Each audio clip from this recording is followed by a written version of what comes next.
Вітаю, мои любимые краіны.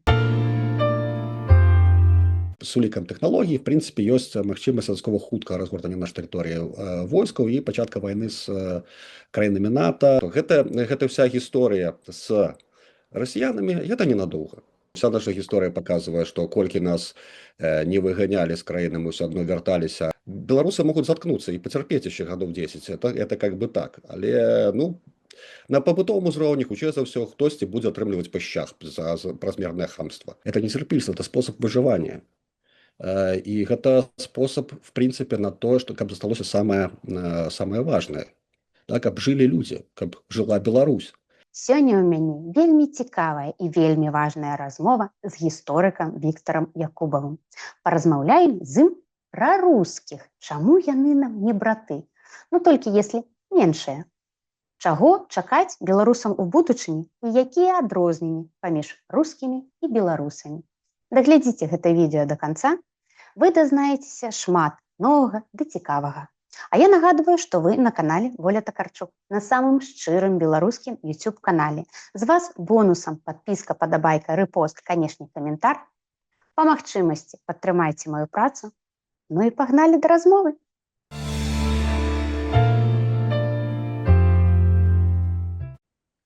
Віктар, вітаю вас, дзякуй, што вы пагадзіліся на размову. Вельмі важныя рэчы я сёння хочу спытаць у вас пра рускіх. Я паспрабую на беларускай мове. Па гэтаму загадзя прашу прабачэння у ўсіх. Прабачэння, калі нешта будзе не так, вы тады мне мае памылкі гаварыце. Ой, Віктар, пачну з першага пытання. Тое, што набалела ў беларусаў у апошні час, таму што з теми падзеямі, якія адбываюцца зараз у Расіі, там інтэрнэт, усе вось гэтыя штукі, вельмі многа расіян едуць у нашу краіну і едуць не толькі святкаваць нешта, а едуць ужо жыць, скупляюць жытло ці доўгую арэнду бяруць. Гэта для нас добра, дрэнна, мае значэнне, не мае? В прынцыпе, гэта нам набраць, это накіп пакіпіць і адхлыне, то есть оно асабліва ні на што не паўплывае. Зараз гэты момант, ён, канешне, важны дзеля кансалідацыі людзей, дзеля таго, каб на базавым узроўні людзі адчувалі сябе сабой, бо базавае псіхалагічнае разлічча, гэта паміж намі і імі. Адпаведна, вось зараз людзі сутыкаюцца з расіянамі, которые не, скажем так, в кніжках, не по тэлевізору, а в рэчаіснасці. Вельмі важна, каб людзі альбо ездзілі в Расію, глядзелі, як жыве не толькі Москва і Піцер, а як жыве сапраўдная Расія. Я спадзяюся, хтосьці з вас уже быў там. Можа, вы былі самі в глубіннай Расіі? Не, у глубіннай не, была ў Москве, і то вельмі давно, адзін разок. Складаная гісторыя, мягка кажучы, альбо нават в Калінінградскай вобласці. Ведаеце, мы зараз жывучы там у Польшчы ці ў Літве, просто можам параўнаць, як выглядаюць нямецкія гарады пасля таго, як з імі займаюцца альбо не займаюцца. Вось я так здарылася, што пажыў трошки, паездзіў там і па Расіі, па Залатым кальцэ, там вельмі прыгожа для рус. У нас усе церквы пасношаныя, альбо там танна зробленыя, а там прыгожа расійскія гарады. Піцер увогуле такі прыгожы нямецкі горад, для немцы будавалі для немцаў. Але вы заедзеце вы Выбарг і паглядзіце на шведскую будыніны, якія там, прабачце, закаканыя пад самыя абразы, ці там в Калінінград, Кёнігсберг, дзе все пасношана, і таксама там все вельмі складана, То есть, там просто іншыя адносіны да жыцця, чым у нас. Просто вот так вот это выглядае. І таму, в прынцыпе, вельмі важна, што людзі бачаць то, што ёсць іншыя, і што расіяне рэальныя адрозніваюцца ад расіян, которые ёсць па карцінках. Цалкам на нейкую там жыццё наша не здолеюць паўплываць, просто таму, што іх вельмі мала. І яны тут ніколі не забяруцца на гару, нават у лукашысцкай сістэме яны не стануць кіраваць гэтай краінай, гэтай сістэмай. Калі будзе прямая акупацыя, тады, канешне, ёсць нюансы. А так не, без варыянтаў. Я наколькі ведаю з вестак з радзімы, што там у Менску зараз нават больш бачна не расіяне, а прадстаўнікі, скажем так, людзей, которые прыязджаюць перад турпаездкай на латвійскую мяжу ці там польскую мяжу. Вось іх там да халеры, і беларусы як нармальная традыцыйная нацыя, бо мы в принципе, да, перестали быть селянской нацией, вельми простой в своем развлечении своих чужих. Только с 60-х годов, два поколения, 60-х годов 20-го стагоддзя. Адпаведна, мы как бы вельми адсочваем гэтую іншасць, і для нас она дастаткова болезненная. Вось. Ну і ксенофобія, в принципе, для нас в нашем стане сучасным, она таксама дастаткова прысутная гісторыя. Вось. Так что, ну, в принципе, кажу, что гэта вся гісторыя с расіянамі, это ненадолго. А вось глядзіце, я даже не ведаю, згодная з вами ці не. Кансалідацыя, ўсё гэта добра, але яны везуць з сабой сваю нейкую культуру, сваю мову. Хоць мы і размаўляем усе, да, у большай частцы у Беларусі па-расейску, але вось опять-таки кансалідацыя, ўсё больш беларусаў пачынаюць размаўляць на беларускай, так сказаць, адказваюць гэтым рускім, да. Але вось яны скупаюць кватэры, значыцца, яны будуць там доўга жыць, як мінімум, да. І не атрымаецца ли так, што вось гэтыя рускія прыехалі і засталіся ў Беларусі, а нас Лукашенко, беларусаў, выганяе з краіны і получается заменяе як бы беларусаў расіянамі, і по итогу мы можем застацца з тым, што ў Беларусі будзе больш расіян, будзе вось гэтая акупацыя нейкая, яны там будуць жыць заўсёды, а мы, халера, калі вернемся, не ведаем. Не будзе так. Па-першае, ну, вся наша гісторыя паказвае, што колькі нас не выганялі з краіны, мы ўсё адно вярталіся, альбо потым дзеці нават тых, хто это рабіў з мясцовых каланіяльных чыноўнікаў, яны станаліся беларусам. Беларусы дастаткова эфектыўны народ у плане якраз ціхай, так вот, як это сказаць, без гендерных стереотипов, але такая жаночая, рахманая, паступовая беларусізацыя адбываецца, без нават прымянення гвалту, але, напрыклад, я сам з Новополацка, да, у нас там савецкая будоўля, абсолютно рускамоўны горад, вось, але то есть, в 80-е гады там у нас было 20% насельніцтва расіян і, ну, рускіх конкретно этнічных. Вось, але адпаведна там 20-й год у нас мало того, что там русских осталось 8%, после смешанных шлюбов дети в основном становятся белорусами. Больше того, падчас пратэстаў 20-го года вельмі вялікі процент быў людзей, якія былі расіянамі з паходжання, ну, то есть там другім пакаленні, альбо там нават, ну, першым было пару чалавек. То есть сапраўды гэтыя людзі, якія з'язджаюць з Расіі дзеля таго, каб не быць пуціністамі. У гэтым плане, ну, гэта не такая вялікая праблема. Яны в прынцыпе, гатовы для асіміляцыі. Другая справа, што яны таксама набыванне кватэр не означае то, што тут застануцца. Это просто вкладанне грошай в маёмасць, потым як інвестыцыя можа быць. Так што, ну, тут я сумняваюся, што яны в прынцыпе смогуць замяніць наш народ і нашу інтэлігенцыю сваей. То есть это з іншага, ну, зноў ж такі, але мы маем таксама сітуацыю з тым, што мы посткаланіяльная краіна, з тым, што руская адукацыя ў нас, прабачце, ўжо 2 стагоддзі, тое, што вельмі блізкія там зараз культурныя ці все маркеры, яны пачышчаюцца, уніфіцыруюцца праз масавую сістэму там і адукацыі, і СМІ, и так далее. То есть люди будут зомбовать далее, магчыма, ну, то есть у нас проблемы есть, конечно. Вось. Але гэтыя праблемы пакуль што, ну, я, прынамсі, не бачу, каб яны абсалютна там менялі сітуацыю менавіта в этнічным плане, в самасвядомасці. Да? Беларусы па-ранейшаму, Беларусь там монаэтнічная дзяржава, там 90% насельніцтва беларусы, так што ніякіх варыянтаў з тым, што расіяне нам штосьці там навяжуць, ну, это такое. Беларусы могут заткнуться и потерпеть еще годов 10. Это как бы так. Але, ну, на побытовом узроўні, хутчэй за ўсё, хтосьці будзе атрымліваць па шчах за празмернае хамства. А на сістэмным таксама, зноў ж такі, сістэма бюракратычная, сістэма кепскага адбора, але абсалютна адбора горшых, да, в бюракратыю, але яна в прынцыпе працуе таксама для ўтрымання ўлады вось гэтай клікі лукашэнкаўскай. Адпаведна, яны в прынцыпе супраць любых канкурентаў, тым больш з Расіі. То есть яны в прынцыпе гэтага не надта зносяць, да, этих всех расіянцаў.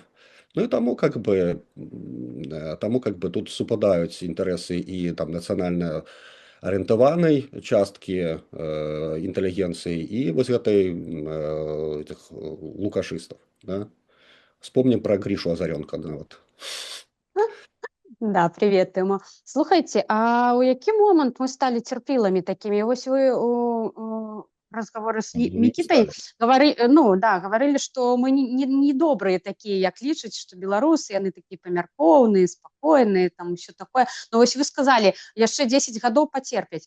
Вот, доколе, как говорится, вот эта знаменитая фраза, доколе терпеть? Тут ёсць сістэмная праблема, да? Калі вы збіраецеся з кімсьці воеваць, біцца, да, вам трэба разумець, што вы в этой схватке можете загінуць. І тут ставкі вельмі высокія. Таму гэй, паскакалі, ну так, на жаль, не трэба рабіць. Мы праз всю сваю гісторыю ведаем, што калі б'ешся там адзін супраць траіх, ну цяжкавата все адно. Ты нават якім ты не быў бы там героем, ну ёсць вельмі вялікія шансы, што цябе ушатаюць і укапаюць. Адпаведна, трэба тое, што чаму нас навучыла гісторыя, гэта тое, што не трэба, што называецца, адразу прымяняць гвалт. Вось. Церпіламі, ну, скажем так, это занадта моцнае слово, да, для гэтай стратэгіі выжывання, скажем так, на гэтых тэрыторыях. Ну, да пары збан ваду носіць, да, і беларусы ў гэтым плане заўсёды ўсё ж такі чакалі зручнай сітуацыі, а потым помсцілі разам ужо з іншымі знешнімі ігракамі. Так у нас заўсёды было. Да? У нас самая вялікая праблема у тым, што можа адбывацца бліжэйшым часам, это тое, што хутчэй за ўсё, як і было раней, беларусы будуць у 19 стагоддзі, у 20 стагоддзі, што беларусаў могуць выкарыстаць альбо тыя, альбо другія у сваіх войнах. Беларусы ні за што загінуць, і нашу краіну просто парабуюць пазнішаць падчас гэтай самай вайны паміж іншымі замежнымі гульцамі. Гэта нам нафіг не патрэбна. І адпаведна, то есть тут ёсць варыянт альбо пайці загінуць, альбо пацярпець. Ну лепш пацярпець хіба што. Слушайте, а вот Беларусь... Потому что, ну, то есть тут все імперыі падуць і как бы калі-небудзь, але пытанне калі, галоўнае дажыць. Так. Калі мы берем Беларусь режима Лукашэнкі, для России гэта што? Краіна-суседка, там малодшая сястрычка, там губернія, там нейкая акупаваная тэрыторыя. Вось давайте кожны пасыл паспрабуем разабраць. Ну, слухайте, то есть еще раз, для кого? Для России? Да, для расейцаў. Імаверна, вось Беларусь Лукашэнкі. Ну, режим Лукашэнкі для расіян гэта іх непасрэдны режим каланіяльнага контроля над гэтай тэрыторыяй. Яны нашымі рукамі, рукамі лукашыстаў, па-першае, дыскрэдытуюць прынцыпе беларусаў як рукажопых людзей, якія, в прынцыпе, не здольны зрабіць сваю нацыянальную дзяржаву. І гэта сапраўды так, ну бо кожны раз, калі што-небудзь адбывалася, збліжэнне занадта блізкае да захаду, у нас адбываліся нейкія расійскія правакацыі, у нас адбываліся нейкія ідыёцкія абсалютна крокі в адміністрацыі. Адміністрацыя падкантрольная, адміністрацыя калабаранцкая. В этом плане как бы ён можа, але ён захоўвае ўладу над адміністрацыяй, і таму як бы в плане палітычным Захад размаўляе не з ім, потому что он весь час облажаецца, а з Путиным. Ну, бо неверагодна, как это по-польски неверагодна, ему нельга верить, да? Что датычыцца таго, якія адносіны расіян да беларусаў. Да беларусаў адносіны вельмі добрыя. Бо беларусы спакойны народ, які працавіты, які асабліва не бузіць падчас усяго, да, то есть нейкіх сутычак нават. То, што потым робіць, дабіваецца свайго ціха спакойна, гэта как бы наш плюс просто нацыянальны. Вось. Адпаведна, да беларусаў стаўленне у расіян у асноўным добрае, выдатнае нават да нас стаўленне. Вось. Але зноў ж такі гэта ў асноўным гісторыя пра тых рэальных беларусаў, якія прыязджаюць в Расію, які хацяць працаваць там, да, і хацяць там асімілявацца. І пра там СМІ, которая таксама насаджвае расіянам бачанне таго, што беларусы это нейкія такія маленькія, трошечки недоделанные братья, вот они очень любят, что там, картошку, да, вось, як быццам ніхто іншы гэту бульбу не ясе. Ну, але это такое, это як да украінцаў пра шаравары весь час. Это такая каланіальная кшталту вышэсць, калі там людзі самі жывуць у хлевах, але думаюць, што іхны хлеў лепш, чым нечы там, не ведаю, палацак шляхецкі, да? То есть, ну, это іх праблемы, конечно, но але праблемы таксама і нашы, таму што потым этих 250 свинопасов приходят и палят табе шляхецкі палацак. І вось есть пытанне з тым, як з гэтым далей змагацца. Вось. Што яшчэ? Які яшчэ? У які момант з'явіўся вось гэты наратыў малодшы брат, там усё такое? Значит, глядите, тут у нас есть в Российской империи існавала два, дакладней в российском империализме. Да? Империализм это ўвогуле з'ява 19 стагоддзя, не раней.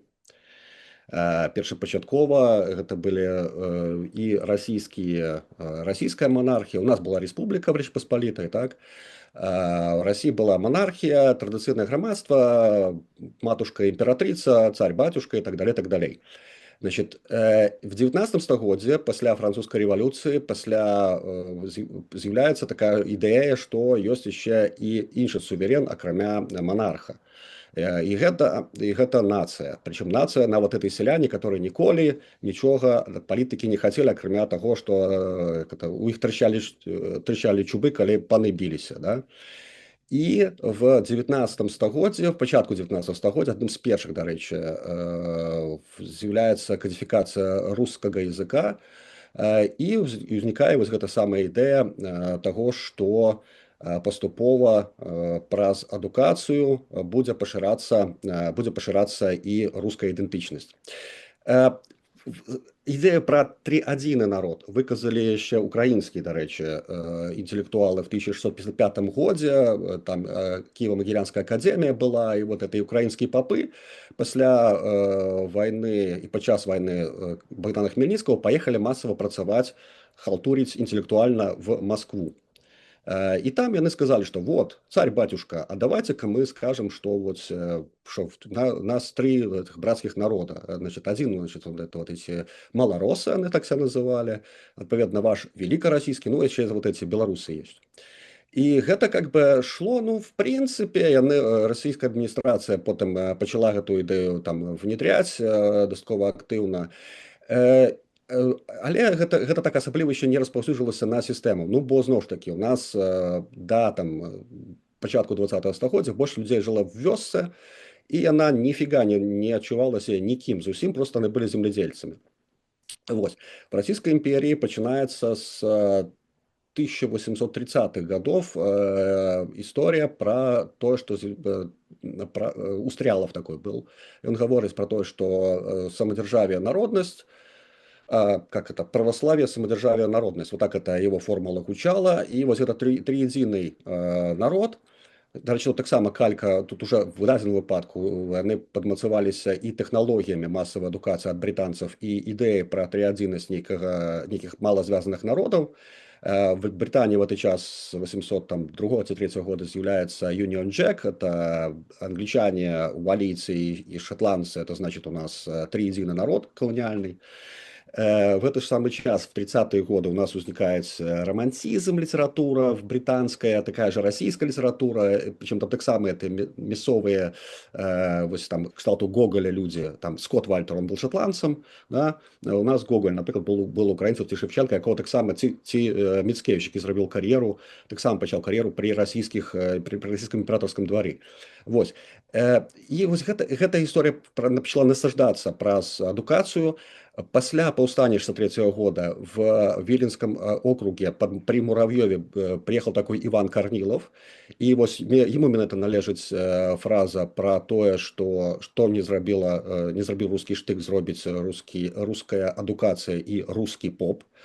І яны пачынаюць масава взводзіць муравьёвкі, ну бо зноў ж таки традыцыйнае грамадства, сяляне, яны все верующие люди, іх задача жизни, власна кажучы, попасть в рай.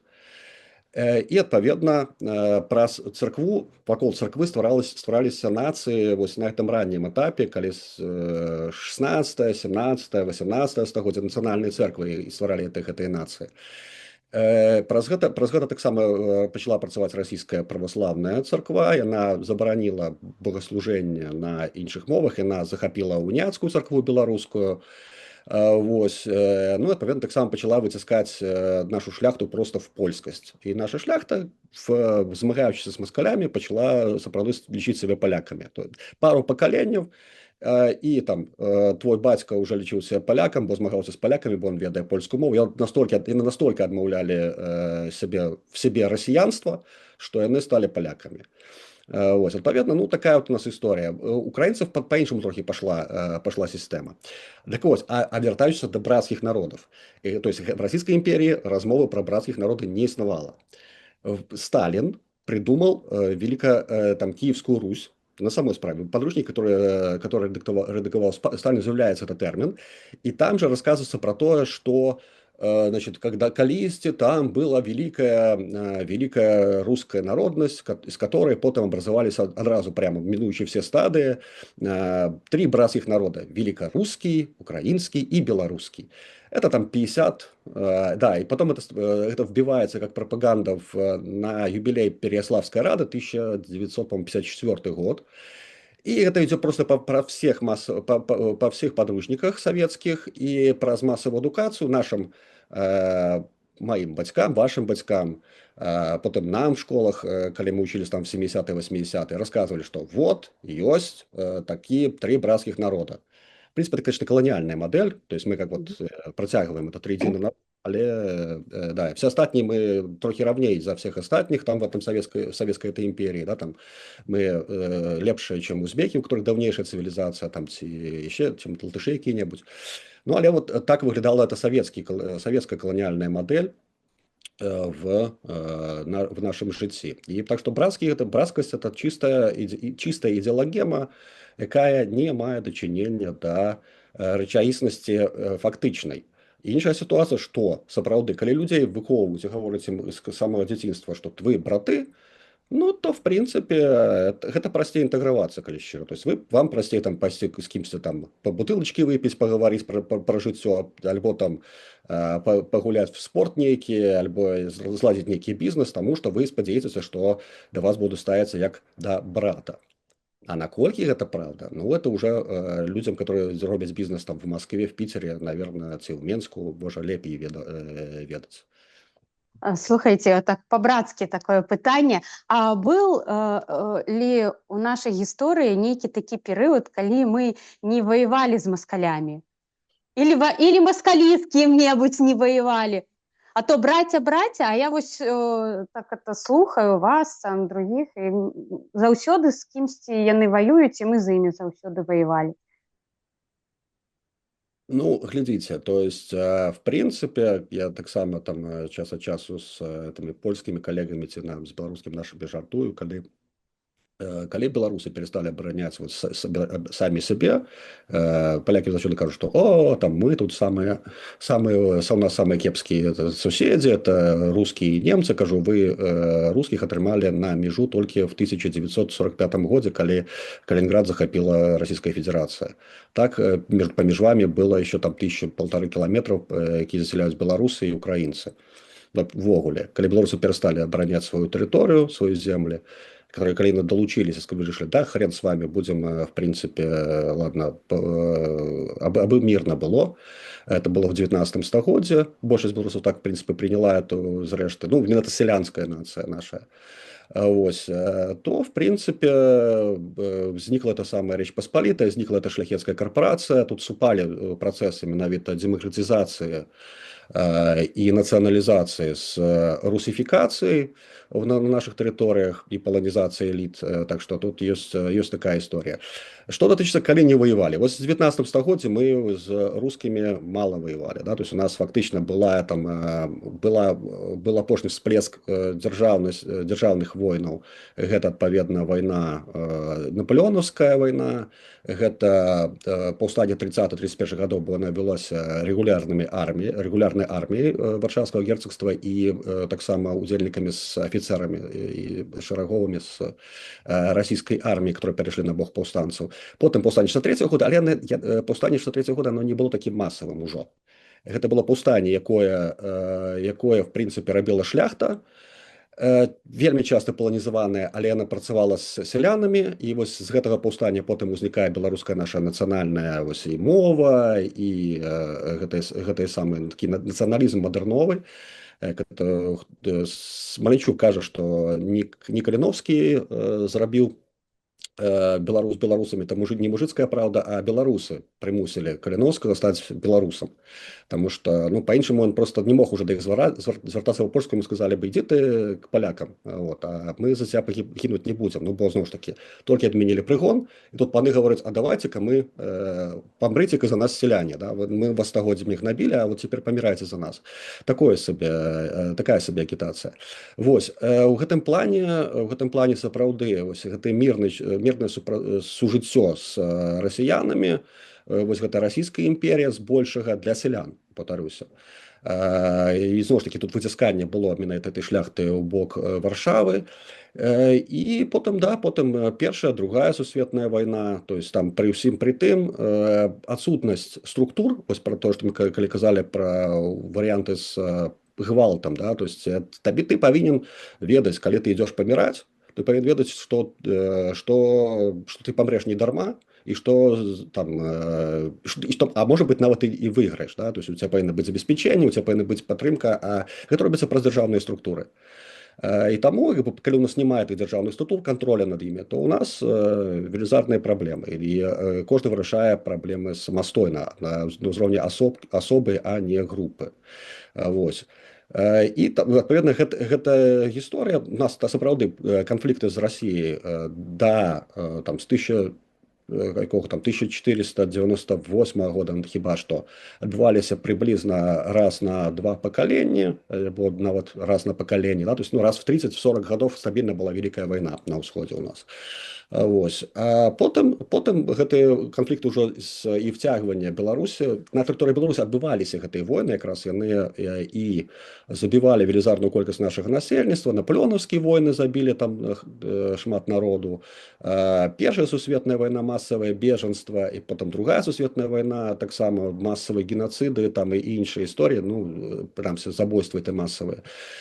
І зрэшты все адно вярталіся маскалі. І таму простому чалавеку было халера іх ведае, там, зноў ж такі, з 19 стагоддзя дзецям пачалі паказваць карты, яны пачалі уяўляць, што вось гэта здаравенная хреновіна на ўсходзе ад нас, яна сапраўды здаравенная. Для беларусаў, в адрозненне, дарэчы, ад расійскай імперіі, в чым был плюс, в адрозненне ад, напрыклад, брытанскай імперіі, дзе там індусы якія-небудзь не маглі патрапіць в Лондон, ці нават в паўднёвую Афрыку в якасці чыноўніка. Беларусы, украінцы цалкам маглі засяляць і ўдзельнічаць у каланізацыі вось гэтага здаравеннага абшару, які знаходзяцца на ўсход ад нас. То есть тут, в прынцыпе, была прямая выгода, такая беларуская Америка, якая была там в Сібіры. І таму вось гэта нас уцягнула в арбіту простое насельніцтва, масу у арбіту гэтай самай расійскай імперіі. Зараз вельмі шмат абмяркоўваюць паводзіны расіян, іх хамства, іх бескультура нейкая. У чым мы з імі схожы, а ў чым не, і у якой момант яны надзелі на сябе вось гэтую карону з лайна і палак і пачалі сябе так паводзіць. Калі чалавек не мае нармальнай адукацыі, калі мы ў дзяцінстве не расказалі, што ёсць пэўныя межы, А пасля таго, як пралетарыят расійскі, который, уласна кажучы, перамог в грамадзянскай вайне, захапіў уладу там і, уласна кажучы, і кіруе гэтай краінай, то есть яны, мякка кажучы, нізкакультурныя, да? То есть там все ж таки процент быў і пісьменных людзей меншы, і, скажем так, межы яны в прынцыпе не бачылі, ім в прынцыпе не тлумачылі, што існуюць такія межы, да? Што іх не павінна нідзе любіць і не павінны перад ім ніхто сцеліцца. Вось, ну, для ўсведамлення такім людзям, ну, трэба проста іх ставіць на месца, прычым чым хутчэй, да, чым балезненней это робіцца і хутка, да, тым менш пытанне ўзнікае, таму што яны разумеюць проста фізічную сілу. Яны разумеюць мат і фізічную сілу. Калі яны так пачалі сябе паводзіць, ну, вот паводзіць яны пачалі сябе, калі ім далі магчымасць так сябе паводзіць. Вот зараз падчас вайны яны пачаліся так паводзіць.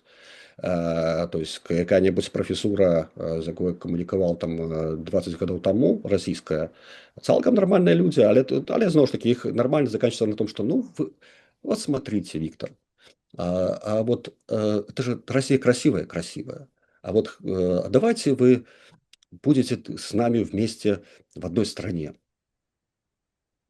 Як это давайте, я кажу, а давайте вы будете, у вас будет свой дом, великий, дужий, пригожий, а у нас будет свой маленький, пригожий. Нам зручнее прибираться в своем маленьком домику, зручнее, чем у вашей здоровенной этой халупе подлоги месяца.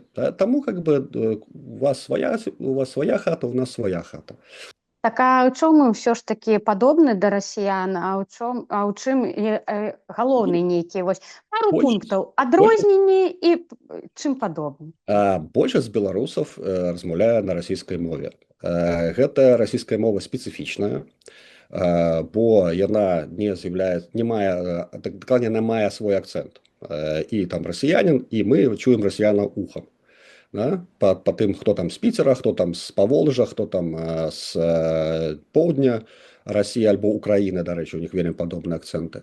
Да? То есть это просто чутно. Гэта мы падобны. Адпаведна, канешне, калі мы там два пакаленні глядзелі тэлебачанне, глядзелі кіно аднолькавае, то гэтыя культурныя коды, гэтыя шуткі-прыбауткі, КВН і камедзі-клабы, яны будуць аднолькавыя, ці приколы. Толькі што, ну, зноў ж такі, ёсць пэўныя межы дазволенага нашай культурай, ёсць межы і в тым ліку жартаў, які не дазволены нашай культуры. Да? Напрыклад, у нас больш высокі статус жанчыны ў нашай культуры, там недатыкальнасці жанчыны, асабістай прасторы. Да? Ўсё ж такі мы выбудоўваем гісторыю пра тое, што подождите, вот мой забор, до забора заходите, а с забора потом я калі вас запрошу. Для іх гэта не існуе, ну, редка для каго існуе вось гэта асабістая прастора. І, ну, асабліва, калі папросцей чалавек, ось, яны вот гэтую асабістую прастору вельмі спакойна заходзяць, бо яны просто не разумеюць гэту гісторыю. Яны не разумеюць правіл гасціннасці, што, напрыклад, нельга свайго госця, калі ты запрасіў госця, просто, ну, как бы, ну, не принято у нас в семьях. Мы только послухаем, можа, конечно, вывести потом поговорить с ним, але вот так само уже за домом. Как бы, и борзеть в чужих домах нельга по нашей культуре. Вернемся к пытанню да мовы, мы ўжо гэта закранулі, вы закранулі. А чаму беларусы да 2020 года, большая частка беларусаў не цікавілася гісторыяй, так лёгка адпусціла нашу беларускую мову? Таму што для мяне гэта асабісты боль. За мои 40 гадоў у маім асяроддзі ніхто ніколі не размаўляў па-беларуску. Акрамя беларускага языка ў школе, які там я вучыла. Усё. І для мяне гэта боль. І зараз, вось з 2020 года, опять-таки, я аднашуся к тым адсоткам, якія праснуліся з 2020 года і нешта пачалі там глядзець, слухаць. Вось чаму вось так гэта лёгка? У нас свая мова, свая культура, а мы гэта все і ўсё, і Расія. Ну, тут мы, по-перше, не все не Россия, это россияне сами не лечат с собой, поэтому есть одна справа, что там транзит кто-то по телебачению, а есть реальная межа поміж двумя народами, які все ж таки хочешь не хочешь, але признают себя. Нават калі в России там давно интегруешься. Мне шмат этих историй рассказывали про то, что они все равно кажут, что там типа это белорус все равно, то есть там без разницы. Так вот, наконт того, что отбывается с мовой. Мова гэта то есть нацыянальныя мовы ўзнікаюць просто як фактор узнікаюць у 19 стагоддзі. Да гэтага людзям на гэтай мовы было фіолетава. Вось. І з 19 стагоддзя, калі сялянам, што называецца, паступова пачынаюць в Европе даваць магчымасць удзелу ў войнах, пасля войнаў у буржуа даюць магчымасць удзельнічаць у выбарах, у палітычным жыцці, узнікае паняцце нацыі як такавой. У нас у гэты час пануе расійская імперія. Расійская імперія стварае рускую адукацыю на наших землях. Альбо прыватная адукацыя была па-польску для эліты, альбо руская. І, адпаведна, гэтае бачанне сусвету і гэтая мова проста, яна вбівалася насельніцтву в галаву за, напрыклад, 60-х годов, да, с 860-х годов, за ужыванне местных наречий. З одного боку, наадварот, гэтыя наречия стимуляваліся дзеля таго, каб адцягнуць наших сялян ад пальшчызны, а з іншага боку, за іх ужыванне на нейкіх предметах за их карали. То самое, в принципе, в БССР. Мы все ведаем про то, что дзеячы беларускага адраджэння, якія стварылі БНР, стварылі якраз па патрабаванні БНР, потым прыйшлося бальшавікам стварыць універсітэт в Мінску, да?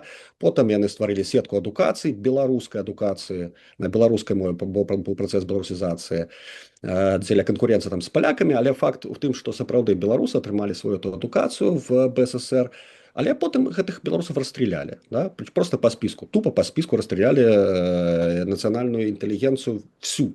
І в гэтых процентных адносінах наша розніца, конечно, вялікая, напрыклад, з над украінцамі, калі там гавораць, што вот у нас то же самае, процентныя адносіны все ж таки больш трагічныя ў выпадку беларусаў.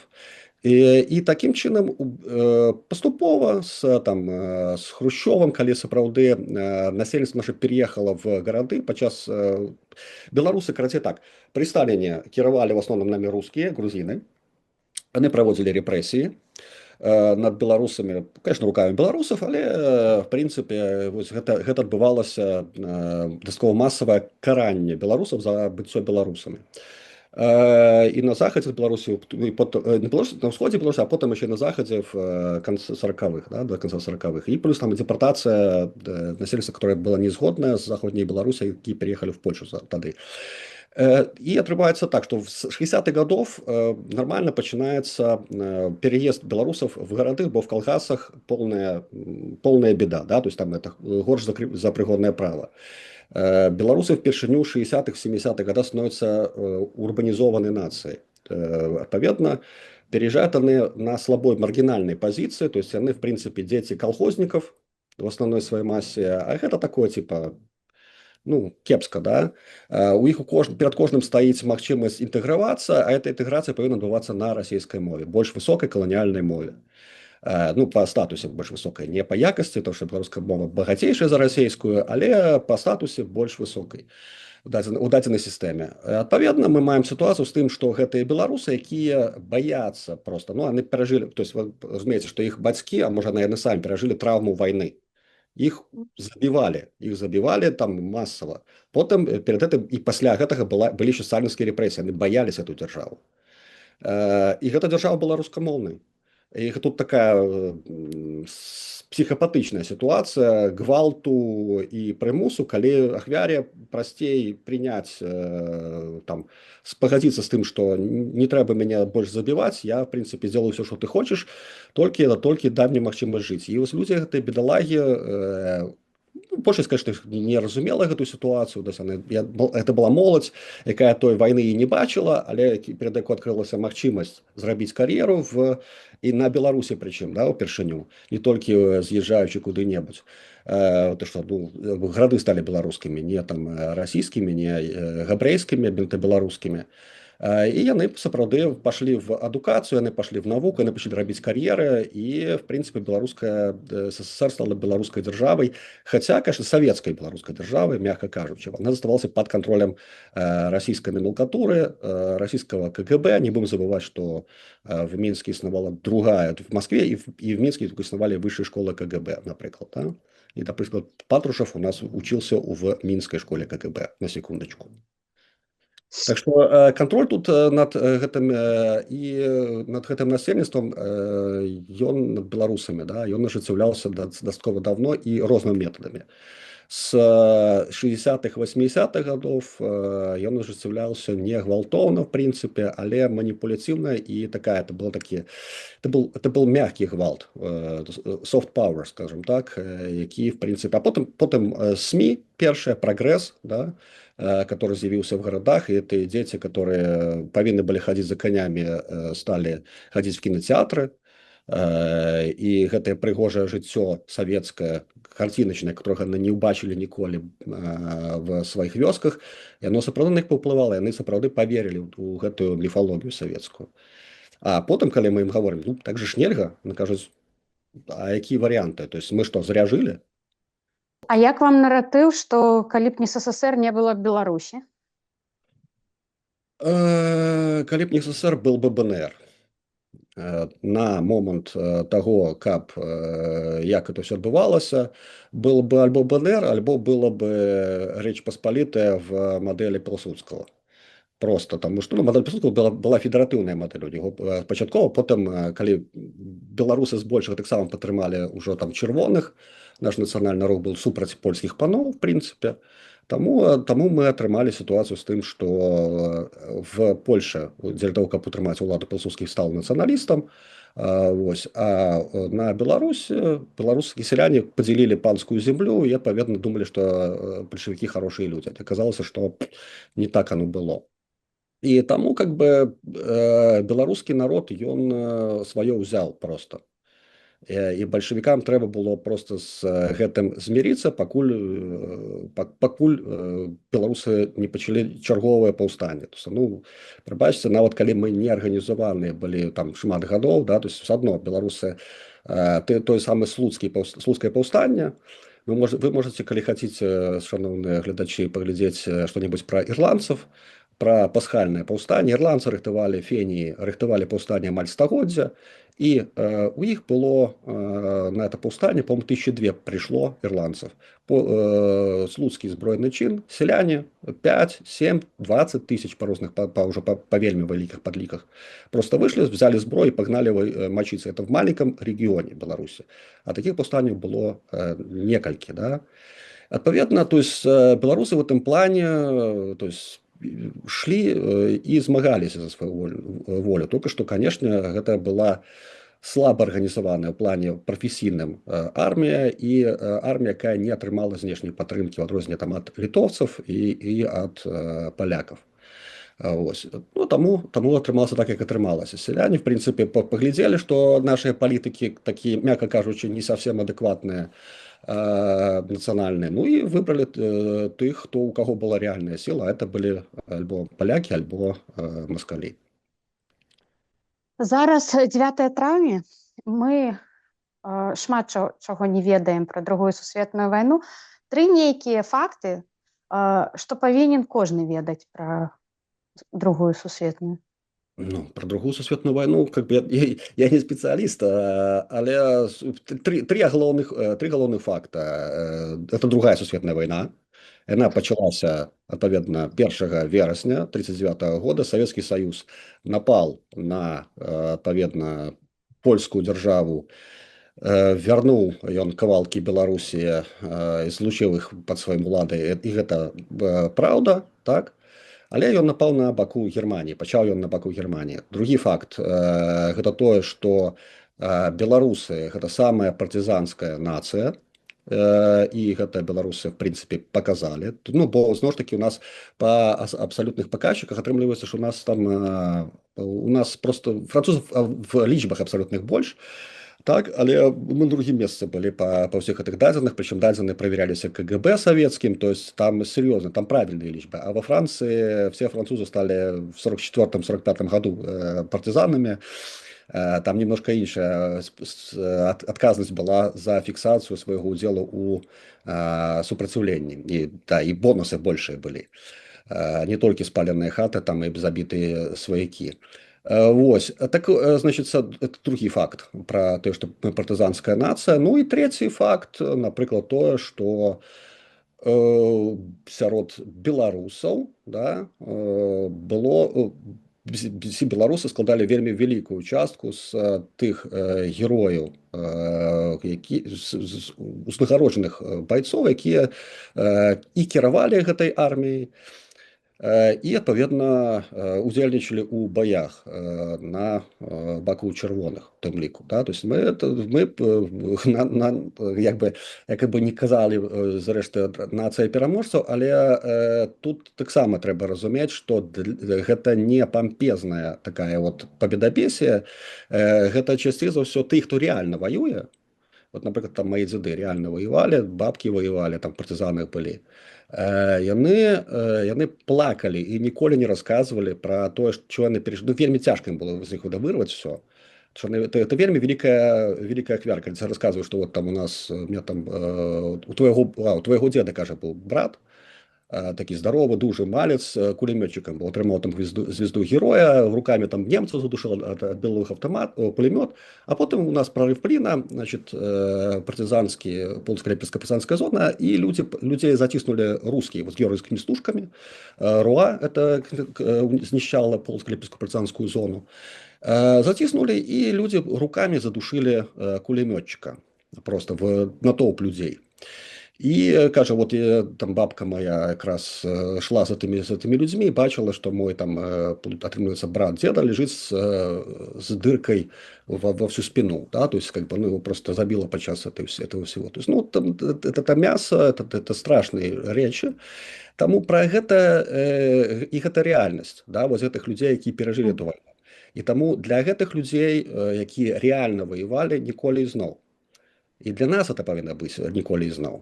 Іншая ситуация, что вот есть клоун, который в России, который по картам рисует себе Наполеон, и вот эти россияне, которые все это бачили только по картам, да, на землях их не было знищених вёсок, ну, было вельмі мало там на Смоленщине, на Псковщине. Так само не зусім она там чисто российские этой земли, да, этнографічна, калі мы говорим. Вось, але, ну, мягко кажучи, да, то есть большасць гэтага народа не переживала вось того, что мы переживали стагоддзямі. Таму вось адсюль з гэтай історыі про то, что вы там ха-ха-ха, ну, прабачце, это не вы, але такая насадженная вот эта история про цярпільства. Это не цярпільства, это способ выживания. И гэта способ, в принципе, на то, что каб засталося самое важное, да, каб жылі людзі, каб жыла Беларусь. А як вы лічыце, калі б у 90-е мы пайшлі еўрапейскім шляхам, была б вайна ва ўкраіне зараз? Ну, тут халера яго ведае. Ну, не калі шчыра, то есть тут пытанне Украіны, то пытанне Украіны. Да, то есть мы тут на гэта ўсё наўрад ці можам уплываць, гэта адносіны Украіны і Расіі. Мы можам казаць за сябе. Вось. Но мы б не далі тэрыторыю тады. Ну, давайте так, смотрите, есть такие, опять же, один кремлевский сумасшедший, который прочитал книжку Збигнева Бжезинского, которая там «Великая шахматная доска», и там написано, что, значит, без Украины Россия никогда не сможет быть там снова империей. Это писалось еще подчас холодной войны, то есть 70-х, початку 80-х, не памятаю докладно. Але как бы, ну, структура такова, что, в принципе, пакуль беларусы паўставалі супраць россиян, на Украине тихим сапом стваралась вот эта масса насельніцтва, плюс там, как бы, они там провели эту чистку от и габрэяў, и, в принципе, россиян они асабліва таксама туда не запрашалі.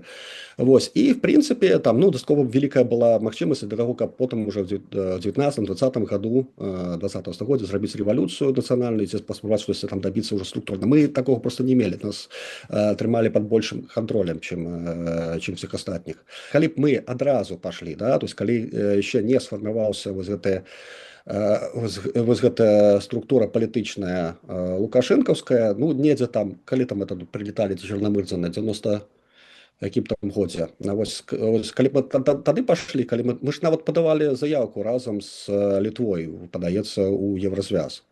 І ну, вот адзін моих старых калег казаў, што літоўцы тады казалі, ну, старшых, да, то есть он тады быў каля дыпламатычных колаў, казаў, што нават літоўцы казалі, каб мы мелі такія магчымасці, як беларусы, бо беларусы ж сузаснавальнікі ААН ўвогуле, на секундачку, да, і пастаянна маем прадстаўніцтва пры ААНе з бог ведь калі там часоў, да.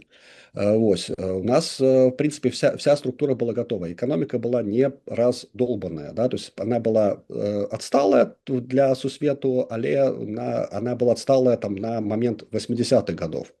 И это, в принципе, давалася да адпаведна там мадэрнізацыі, прычым вельмі добра бы, калі б это все пачало працаваць у свеце, но але да, то есть тут маем сітуацыю з тым, што как-то можна быць Канадай пры Злучаных Штатах, а можна быць Мексікай. Вось беларусы, расіяне бачаць нас у выглядзе Мексікі ці какой-нибудь там Гондураса.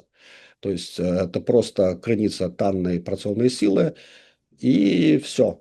Как бы, і ніякіх правоў за нами прызнаваць яны не хацяць. Ну, прынамсі, вось гэта частка палітычнай эліты. Таму, как бы, было некалькі такіх віткоў, дзе маглі, в прынцыпе, штосьці рабіць. Была магчымасць стварыць сваю нацыянальную бюракратыю і нацыянальна арыентаваную структуру дзяржаўную, але кожны раз, в прынцыпе, это ўсё натыкалася на альбо асабісты придурь Александра Григорьевича, альбо на супрадзенне, структурное супрадзенне, ну, каких-то там московских кураторов и аналитиков, потому что, ну, мягко кажучи, нельга недооценивать своих ворогов. Яны сапраўды вельмі разумны, у іх больш традыцыя інтэлектуальнай працы, чым у наших, адпаведна, інтэлектуальных колаў, тым палітычных колаў. Наколькі мне бачна, можа быць, я штосьці не ведаю, я хутчэй за ўсё чогось не ведаю.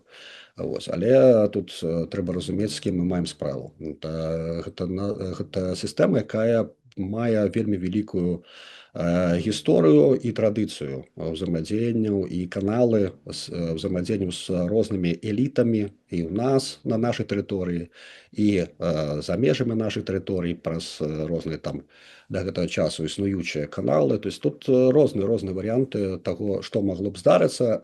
Вайны в нашым выпадку просто яе весці немэтазгодна, паколькі у нас няма, вось мы, што называецца, мы як не ведаю, жвір. Нас вода это абцікае, мы ўсё адно там на месцы застаемся. Ось. І але может просто лежаць вельмі доўга, да, ты жвір, то есть і разбурацца паступова пад уплывам вады, растачвацца. А як вы бачыце лёс Беларусі на бліжэйшыя там, напрыклад, 50 гадоў, ось калі увогуле глядзець на гісторыю, гістарычныя цыклы, вось усе гэты заканамернасці? Ну, тут ведаеце, тут калі мы говорим про аналітыку, гэта сцэнарый пэўныя. То есть у дадзеным выпадку мы маем сітуацыю з вайной, да, вялікай вайной, якая ідзе на нашай тэрыторыі. Ну, в якую Беларусь вцягнута ў выглядзе саюзніка-агрэсара. З улікам тэхналогій, в прынцыпе, ёсць магчымасць дадатково хутка разгортання нашай тэрыторыі войскаў і пачатка вайны з краінамі НАТО, і тут уже пытанне, да, то есть тады все будзе кепска, і будзе кепска надоўга, бо зноў ж такі ёсць пагроза ядзернай вайны, гэта просто перекрэслівае любы сцэнарый, да. Зыходзячы з таго, што бывалася звычайна пасля вялікіх канфліктаў. Відавочна, што на Ўкраіне у нас фронт стабілізаваўся і заглох. Адпаведна, маем сітуацыю з тым, што альбо расіяне будуць ужываць нейкае, ну, в тым ліку ядзернае оружие дзеля таго, каб пераламаць ход вайны, альбо, адпаведна, расійская імперія пачне развалівацца. Яна ну так не то, что она не развалится, адразу скажу. Бо большасць насельніцтва, якое жыве зараз в России, большасці в тым ліку нават нацыянальных гэтых рэспубліках, яно лічыць себе расіянамі, рускімі нават рускія этнічныя рускія, ну там хаця яны будуць там татарскага паходжання, яны лічацца расіянамі. То есть русіфікацыя ідзе, русіфікацыя набірае эмоцыі, і тут як бы шкада тых бедных людзей, да? У беларусаў все ж таки хоць трохі лепшая сітуацыя, чым у іх. Вось. Але маем сітуацыю з тым, што все ж таки на нас будзе ўплываць сітуацыя в России. У выпадку, калі там пачынаецца замятня, напрыклад, Путин съел кепскіх грибочков, лицо у него стало синее, бо есть не хотел, но так бы, вот было бы красиво. Вот.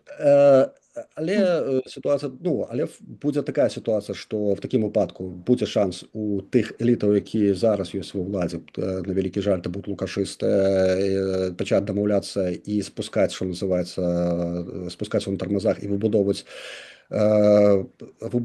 державу уже особно от России з уліком в лепшем випадку, і якщо треба було пробити, з притягненням національної еліти, з притягненням резерва, які ёсць у выглядзе, напрыклад, нейкай гвардії нацыянальнай, у выглядзе там якіх-нибудь каліновцев, напрыклад. Ну, я не ведаю, то есть как бы правильно было б так зрабіць, але так яны не зробяць.